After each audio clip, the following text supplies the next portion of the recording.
11 tersangka kasus pemerkosaan seorang gadis berumur 15 tahun di Kabupaten Nagan Raya diserahkan polisi ke jaksa penuntut umum. Selanjutnya jaksa akan menuntut para tersangka di pengadilan.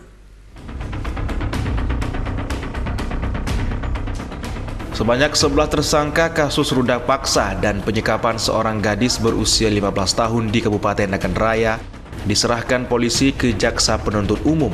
Mereka diangkut dari tahanan Mapolres Nagan Raya menggunakan mobil tahanan. Selain menyerahkan 11 tersangka, polisi juga menyerahkan berkas acara pemeriksaan serta barang bukti kepada kejaksaan untuk disidangkan. Adapun barang bukti yang diserahkan diantaranya handphone, pakaian, serta barang-barang yang dipakai pelaku untuk melancarkan kejahatan mereka. Kasat Reskrim Polres Nagan Raya, AKP Mahfud mengatakan, penyerahan 11 tersangka ini dilakukan setelah semua berkas perkara dinyatakan lengkap. Kasus ini akan dikawal hingga tersangka dijatuhi vonis oleh hakim. Ini kan penyerahan yang kedua. Penyerahan yang pertama yang anak di bawah umur tahan 7 hari tambah 8 hari. Sudah serahkan dan sudah putusan. Sedangkan ini kan penyerahan yang kedua, 11 orang. Selanjutnya dari Polres, dari proses penyidikan sudah selesai, serahkan ke JPU.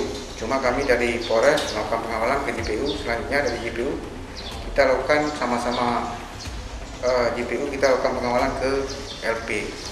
Tentunya sikap kita setelah tahap kedua ini segera melimpahkan perkara ini ke pengadilan dengan menyiapkan dakwaan yang sudah kita siapkan sebelumnya. 3 berkas perkara, 1 tersangkanya 6 orang, berkas kedua tersangkanya 3 orang, berkas ketiga tersangkanya 2 orang. Sebelumnya, seorang gadis 15 tahun dirudak paksa secara bergantian di sebuah kamar kafe.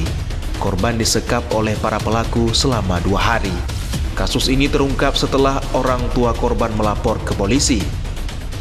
Tak butuh waktu lama, jajaran kepolisian berhasil menangkap para pelaku. Para tersangka dijerat dengan Kanun Aceh nomor 6 tahun 2014 tentang hukum jinayat dengan ancaman hukuman maksimal 200 bulan hukuman penjara. Dari Kabupaten Nagan Raya, Absah Ainus melaporkan.